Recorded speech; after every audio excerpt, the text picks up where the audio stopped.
Enchaînons ici avec la question 2. On a le nombre de solutions ici. Le nombre de solutions.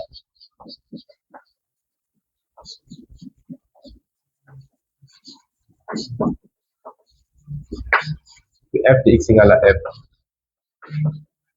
Pourquoi je dis f de x égale à m? Parce que ici, c'est l'expression de f de x. Hein. Voilà. Tout simplement ici, on veut savoir ici combien de fois la courbe coupe l'axe des abscisses. Et le nombre de fois que la courbe coupe l'axe des abscisses en fonction du paramètre m là. C'est ça qui est notre nombre de solutions en fonction ici du paramètre m. Et quand on constate ici que quoi? À travers, au niveau de moyenne l'infini, la courbe est asymptote. Du coup, la courbe ne peut pas traverser, la courbe ne peut jamais, au grand jamais couper ici l'axe des abscisses vers moyenne l'infini. Pourquoi? Parce qu'elle est asymptote. Pourtant, à droite, de 0 à plus l'infini, ça coupe. Vous voyez que ça coupe. Non. Pourquoi? Parce que là, c'est pas asymptote. C'est vers moyenne l'infini que c'est asymptote. Donc, nous allons supposer ici, supposons une droite parallèle à notre axe des abscisses qu'on va faire pour ici, du moyen l'infini vers plus l'infini, pour voir comme de quoi cette droite va couper ici notre courbe. Et c'est ça qui sera notre nombre de solutions en fonction de m. Supposons ici y égale à m, parallèle ici à l'axe des abscisses, parallèle à O, x, n'est-ce pas?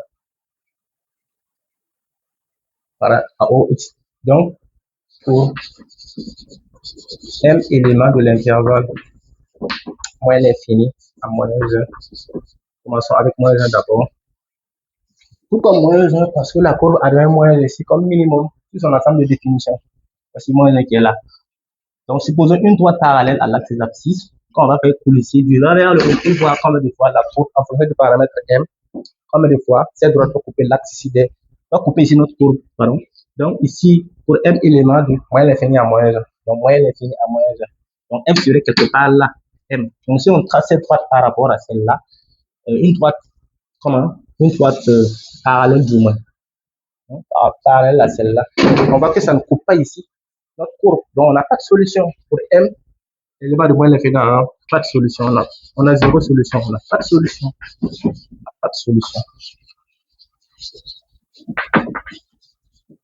Donc, pour m maintenant, élément de l'intervalle moins 1 à 0. Pourquoi j'ai pris de moins 1 à 0 ici? Parce que c'est là, c'est à ce niveau que tout se joue, de moins 1 à 0. Donc, si on trace la même droite parallèle à l'axe des abscisses ici, qui est compris entre 0 et moins 1, qu'est-ce qu'on obtient? La voici ici. On voit qu'elle coupe deux fois notre courbe ici, ça coupe une fois là et ça coupe deux fois là. Donc, on a deux solutions.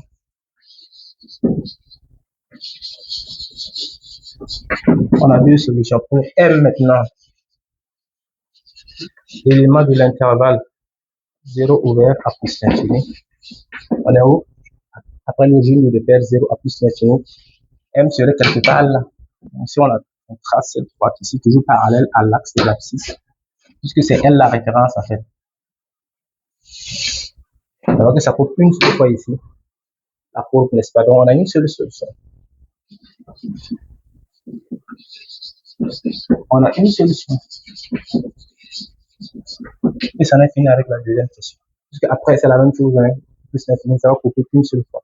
Donc, maintenant, en petit 3, déterminons ici les réels a et b pour que la fonction grand f de x définir ainsi soit une primitive de petit f de x sur r, n'est-ce pas? Ici, grand f de x, ça c'est la condition par définition. Si grand f de x est une primitive,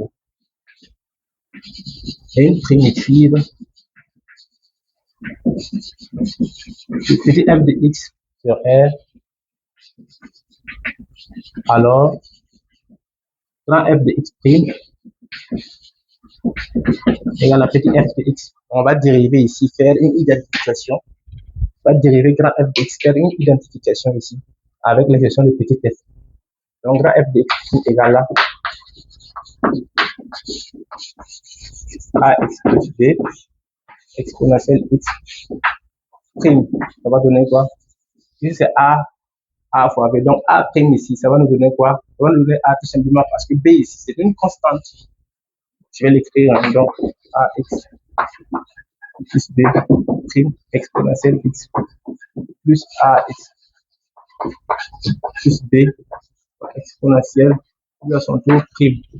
Ça va donner un f de x égale la dérivée de ça. Tout ça, ça va donner quoi? Puisque b est une constante ici, ça va nous donner a tout simplement. Donc, on aura a exponentielle x plus dérivé de exponentielle x, c'est le même. Donc, lui, le multiplie par tout ça. Si je développe rapidement, on a ax exponentielle x plus b exponentielle x. Donc, arrangeons l'écriture encore. On aura a exponentielle x ici. Oui, c'est ça. Plus quoi? Il y a b qui est là. Il n'a pas de variable x. Donc, plus b exponentielle x plus ax exponentielle x. Factorisons par exponentielle x ici. Donc, on aura exponentielle x facteur de a plus b plus a exponentielle x. Donc, par identification,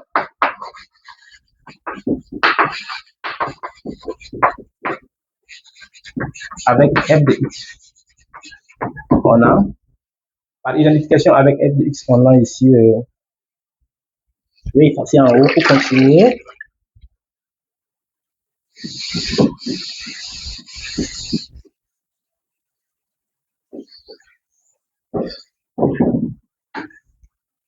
Développer ici l'expression de f de x pour faciliter ici l'identification. F de x égale à quoi encore? X exponentielle x moins exponentielle x. Donc, par identification avec f de x, on a quoi? Tout simplement, ici, on a a exponentielle x. Vous voyez qu'on a x à ce niveau. Et on a x ici aussi. Donc, on peut conclure que quoi? Tout ça égale à ça. Donc, on aura a x exponentielle x égale à x exponentielle x. Pourquoi? Parce que le même x là, celui qui est là encore, pour lequel on l'a identifié. A exponentielle x là, par identification avec petit f de x là. C'est ça. Et tout ça, exponentielle x, facteur de a plus b, plus, on n'a pas de variable x ici, n'est-ce pas? Donc, quelque part, tout ça, c'est considéré comme une constante, n'est-ce pas? Et ici, la constante, en réalité, c'est 1 multiplié par exponentielle aussi. Donc, on aura tout ça.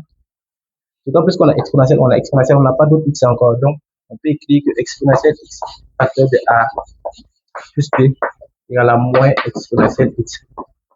Ça va nous donner encore quoi? Ici, on a x exponentielle x, x exponentielle x. Si on le simplifie de part et d'autre, on a a égale à 1. J'espère que c'est clair à votre niveau. Ici, on a a plus b égale à quoi? On a exponentielle x là, exponentielle x là. Donc, si on le simplifie aussi, on va se retrouver avec moins 1. Attention ici, c'est moins 1 fois x plus 1, c'est moins 1 fois exponentielle x qui est égal à moins exponentielle x. Du coup, ici, il nous reste moins 1 après simplification. Donc, moins 1. C'est pas fini. On a quoi encore? On a a qui est égal à 1 et b, tirons b ici, b égale à quoi? B égale à moins 1 moins a qui est égal à moins 1 qui est égal à moins 2. D'où grand f de x égale à quoi? On a a ici et on a b ici. C'est égal à quoi?